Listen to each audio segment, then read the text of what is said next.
Vietnam की पहाड़ी में कहीं एक भाई और एक बहन रहते थे। भाई 22 वर्ष और बहन 7 वर्ष की थी। दोनों ही आपस में एक दूसरे पर आश्रित थे। कुछ समय गुजरने पर एक दिन जब उनकी झोंपड़ी के पास से होता हुआ एक ज्योतिषी गुजरा तो युवक ने उस ज्योतिषी के पास पहुंचकर अपना भाग्य व भविष्य जानने की जिज्ञासा प्रकट की। ज्योतिषी ने उसके आग्रह पर उसके हाथ और मस्तिष्क की रेखाएं देखीं तथा अपने पोथी पत्रा निकालकर कुछ विचार और बताया। युवक, तेरे जीवन में एक सबसे बड़ी घटना यह होगी कि तू अपनी बहन से ही विवाह कर लेगा। मेरी यह बात ब्रह्मा की लकीर है युवक, इसे कोई शक्ति मिटा नहीं सकती। यह सुनते ही युवक एक महान आशंका से थरथरा उठा। इसी भीषण चिंता में उसकी 2 रातें बिना सोए बीत गईं, पर समस्या का समाधान न दिखाई पड़ा। किंतु अचानक एक दिन वह अपनी बहन को जंगल में ले गया और मौका पाकर जब वह उसकी ओर पीठ किए खड़ी थी तभी वह उसके कंधे पर कुल्हाड़े से एक कठोर प्राणघातक वार करके भाग गया और जंगल में जाकर अदृश्य हो गया। बहन की एक भयानक लंबी लड़खड़ाती दर्दनाक चीख गूंजी तो गूंजती चली गई। समय गुजरा, स्थितियों ने करवट ली। उसके सामने कुछ नए नए समयव्रत आए।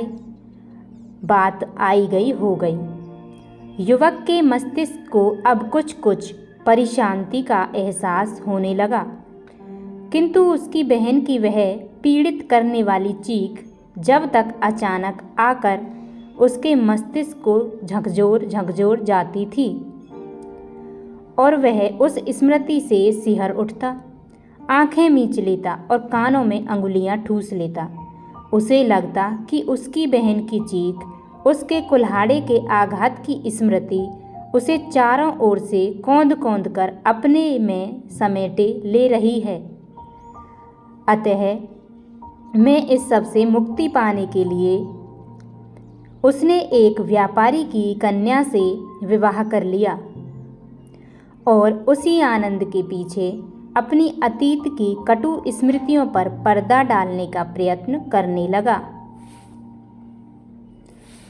जब उसे ज्योतिषी की अशोभनीय भविष्यवाणी की याद आती तो वह उस पर एक उपेक्षापूर्ण हंसी हंस देता कि उसने अपनी युक्ति एवं सामर्थ्य से भाग्य की रेखा पलट दी है, मिथ्या बना दी है। सचमुच ईश्वर की कृपा से उसे एक पुत्र रत्न प्राप्त हुआ और उसका वैवाहिक जीवन कुछ और सरस व सुदृढ़ होकर प्रसन्नतापूर्वक गुजरने लगा। एक दिन जब वह कहीं बाहर से घर लौटा तो देखा कि आंगन में पीछे मुंह किए उसकी पत्नी अपने केस सुखाकर कंघी कर रही थी।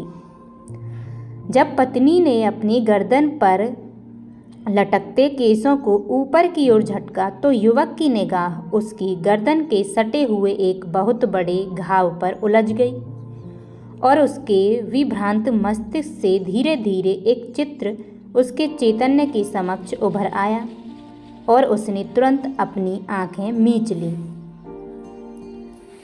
कानों पर हाथ रख दिया, उसे ढक लिया और होठों में मंद मंद रहस्यमय ढंग से मुस्कुराते हुए उसने अपनी पत्नी से बड़े मधुर स्वर में पूछा, गर्दन पर यह घाव कैसे लगा था तुम्हें?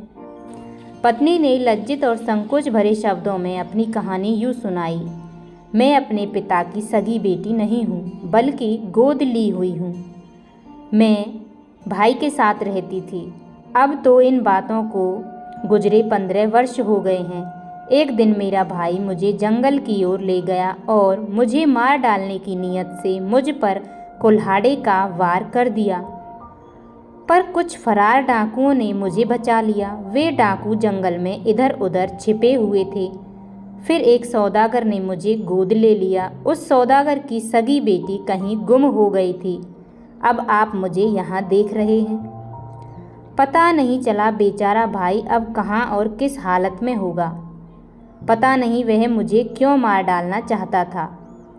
अब हम दोनों में तो बहुत अधिक प्यार था, जान से भी ज़्यादा, कहकर वह सिसकियाँ ले लेकर रोने लगी।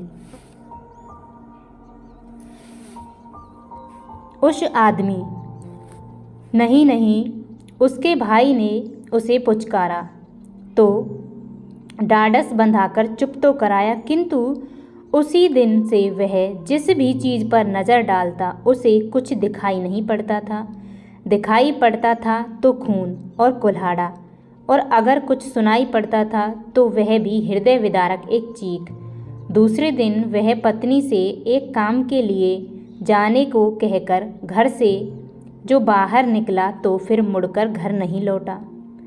अब उसकी पत्नी रोज़ शाम को अपने बच्चे को गोद में लिए ऊंची पहाड़ी पर चढ़कर दूर दूर तक आंखें फाड़ फाड़ कर उचक उचक कर निहारती कि कहीं वह आ तो नहीं रहा है। क्षितिज के छोर पर जाकर उसकी दृष्टि पसर जाती, पर उसे आकर भय से सहराती व्याकुल सूनी सूनी हवा और दिख पड़ जाता केवल निराश एवं मनहूस फैला हुआ क्षितिज। कहीं भी उसके पति की छाया तक न दिखती, कहीं से भी प्यारे पति की जानी पहचानी आवाज़ न मुखरित होती। हाँ, कभी गूंज गूंज जाती थी पक्षियों व फाख्तों की तीखी और हूंक जाने वाली सीटियाँ। और एक शाम वह फिर उसी पहाड़ी पर चढ़ गई और अपने पति को निहारती निहारती खड़ी खड़ी पत्थर हो गई। उसका आने वाला पति तो आज भी नहीं लौटा है। वह अपनी पथराई आँखों से उसे आज भी वहीं खड़ी खड़ी निहार रही है। उसकी पथराई आँखें आज भी वियतनाम की उसी पहाड़ी पर से क्षितिज की ओर टकटकी लगाए किसी का पथ निहार रही हैं।